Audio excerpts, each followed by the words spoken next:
Hello everyone, welcome to another video. My name is Ian, this is the channel Ian the Reader. I'm here today to talk to you guys about the books that I read in the month of August 2024. It was a bit of a weird month. I had some intense dry spells where I couldn't get into anything, followed by like frantic reading, like 2 times. It was like, I can't get into anything, and then, oh my gosh, I just read 4 books, and then I can't get into anything, and then I read a bunch of books. And all in all, I read 10 books in the month of August, so let's talk about them. Before we jump into the books, though, I have a giveaway winner to announce. So I am giving away a copy of The Enchanted Lies of Celeste Artois by Ryan Groudon. Here is me drawing the winner of the giveaway. Enjoy your book.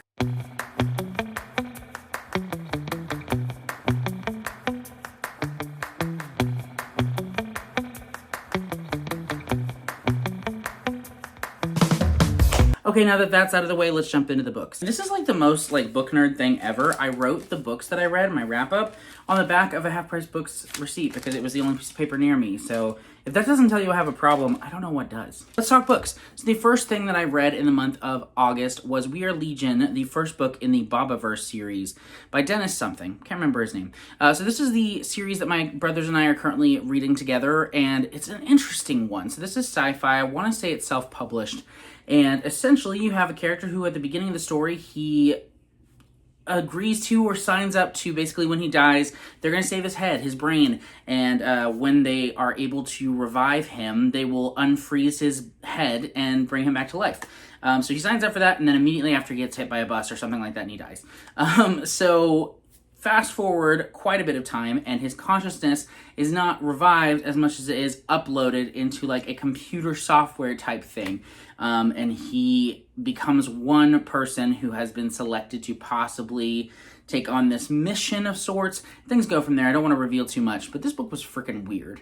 I liked it, but I was so confused a good portion of the time, and essentially it's called Bobaverse because through a series of events, he kind of gets multiple iterations of himself in existence. So there are a lot of characters that are Bob, and it's just so weird. And the author did some things that I think were attempts at humor that just did not work for me, and overall the plot was just kind of meandering in a way that I wasn't super engaged with. I really liked the start of this book. I was very engaged, and then it just lost me like at the halfway point. So unfortunately, this was not a huge hit for me. I'd say like a 3-star, but we are going to at least give the second book a try. Hopefully it is better than the first. But if you've read the series, please let me know in the comments whether or not it gets better, or if you enjoyed the first book, what you liked about it that I didn't.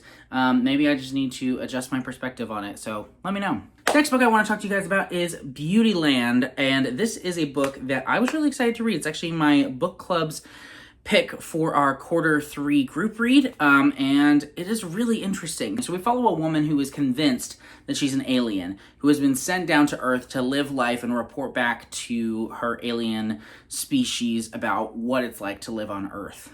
She's fully convinced of this, 100%, and it follows her growing up, really like from when she's a small child, really from when she's born until, just throughout her life. And this was really fascinating because it's very much a commentary on humanity and relationships and beauty and isolation and mental health and just so much different stuff.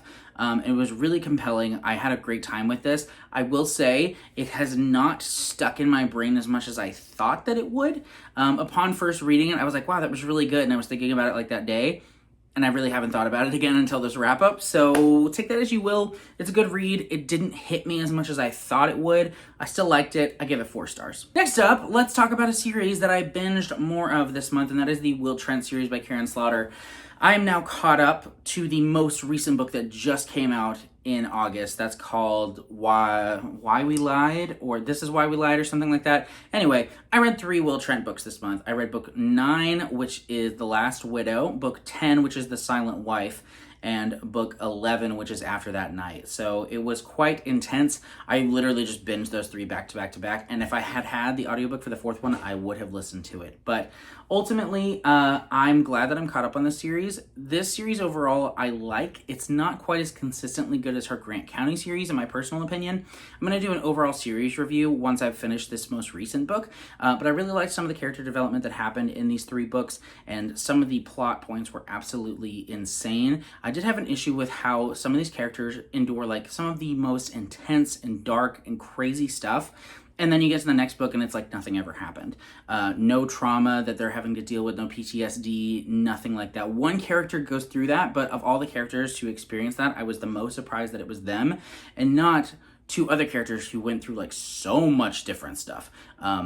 But take that as you will. I still have a really good time with these. The mysteries are really compelling. I like the characters a lot, and I'm eager to read more Karen Slaughter. I've only ever read her series. I've never read any of her standalones. Why did I say series? I've only read her series. I've never read any of her standalones, so very excited to read those. Probably pretty soon. Once I'm done with the Will Trent series, I'll probably jump into the Karen Slaughter standalones and do like one a month or something, just because I really do enjoy her writing. She writes very compelling, very dark, but very engaging mysteries. Let's get some negative stuff out of the way though. So I was in the mood for a romantic comedy book this month, and so I picked up The Friend Zone by Abby Jimenez. I've enjoyed Abby Jimenez's books in the past.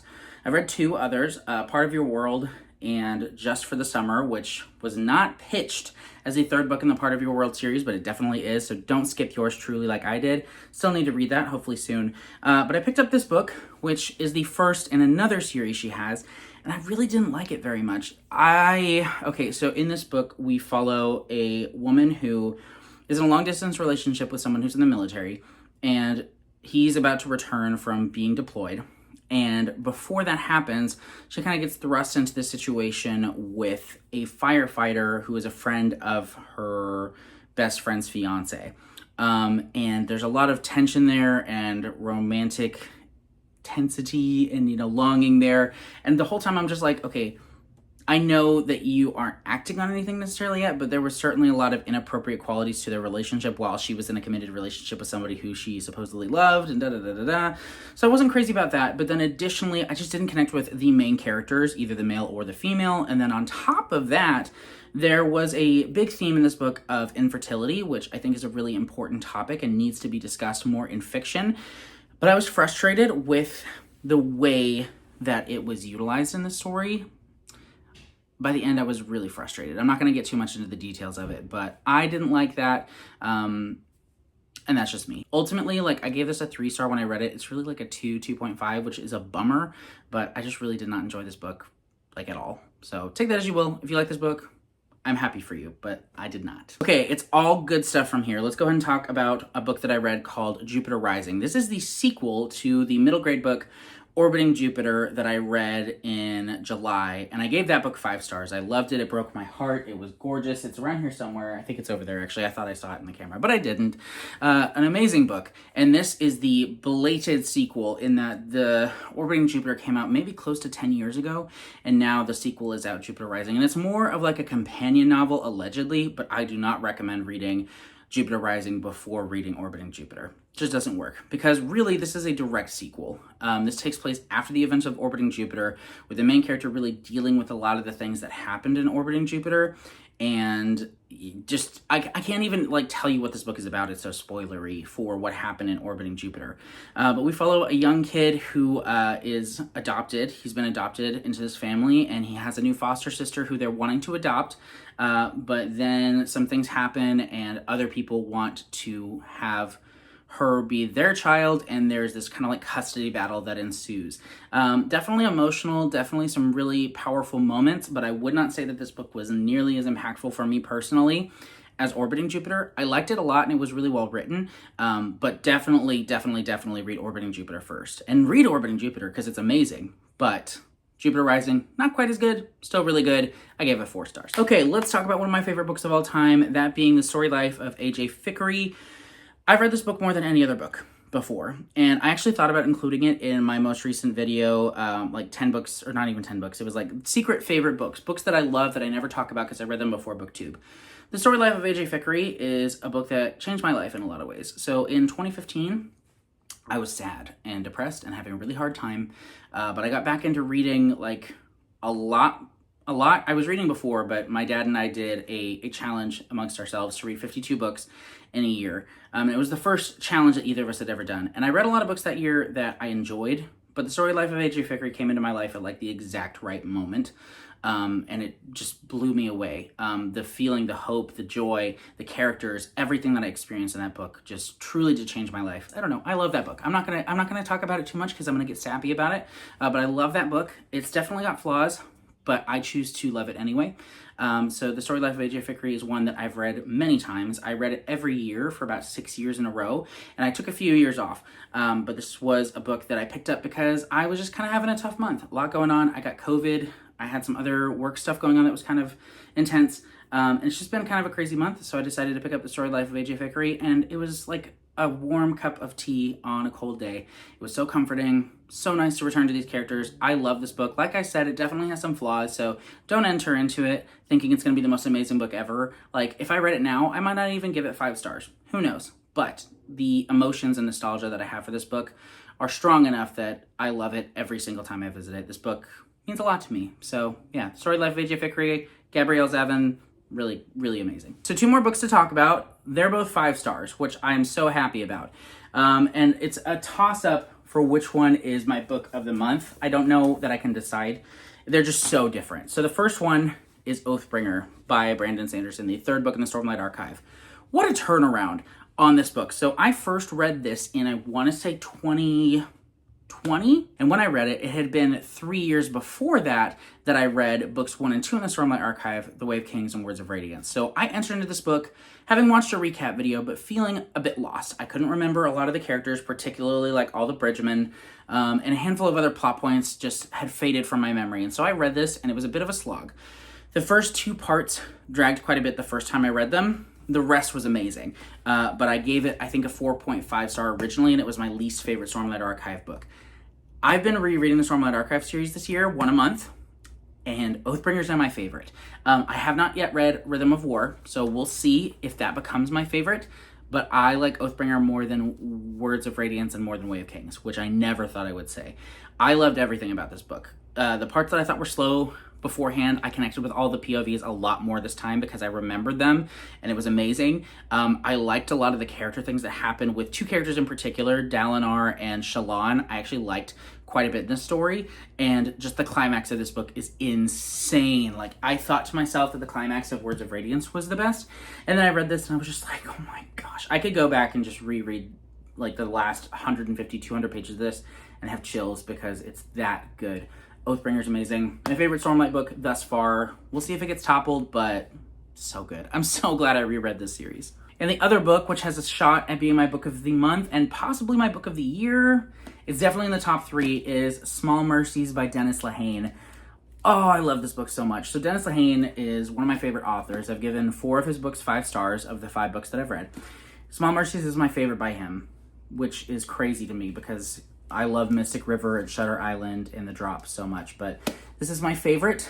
It follows, it's set in South Boston, Southie, during like the civil rights movement when they were desegregating the schools, and there's a lot of political turmoil, race turmoil, class turmoil going on, but at the heart of the story, that's kind of the backdrop. But then we have a character named Mary Pat, who is this middle-aged woman who kind of has some questions about like where her life went wrong. The only good thing in her life is her daughter, who I believe is like 18, 19, 20-ish. And she loves her so much. And one night she goes out with some friends and never comes home. And she might or might not be connected to the death of an African-American man as well. And things go from there. This book is insane. Like, the mystery was really compelling. The characters were so flawed. Like, I don't even know. There was one character maybe that I actually liked who was like a good person. But it was interesting, like, all the commentary on racism in this book, because you'd be like, yeah, I like this character. And then they'd say the most racist thing in the world. And you'd be like, oh, never mind, I don't like you at all. So it was really interesting how it really kind of brought to a point the fact that somebody can be like a good person or whatever, seem like a really great person, and then there's this glaring imperfection in the way they view other people that is undeniable, and it just changes everything. And that was incredible, but at the heart of this, there's also a great mystery, and the main character is insane, like in the most compelling way possible. I'm not going to tell you what happens, but like, holy crap, there were so many moments in this book that like my jaw was on the floor. I love Small Mercy so much. A crazy impactful ending as well. This book is so good, so stinking good. Like I said, like top 5 for sure, probably top 3 favorite books of the year so far, and my favorite Dennis Lehane book. Amazing. Please read this book. It's a standalone. It's not that long. It's like 320 pages or something like that, and it's so good. I don't even think is it 300 pages? Maybe barely 300 pages. Read this. Please, it's amazing. You won't regret it. Okay, so that's it. Those are the 10 books that I read in the month of August. Let me know if you've read any of these books or if you're interested in reading any of these books. Highly recommend, like if I could only recommend one book to you of these, it's definitely Small Mercies by Dennis Lehane, because obviously Oathbringer is amazing, but you'd have to read a bunch of other stuff to read that. Small Mercies, no commitment. One 300-page book and you're done. Incredible. Highly recommend that book. And quite a few of these as well. It was a weird reading month, but I really enjoyed a lot of the things that I did read, and I'm excited to get into some good stuff in September as well. Thank you so much for watching, and I'll see you in the next video. Bye.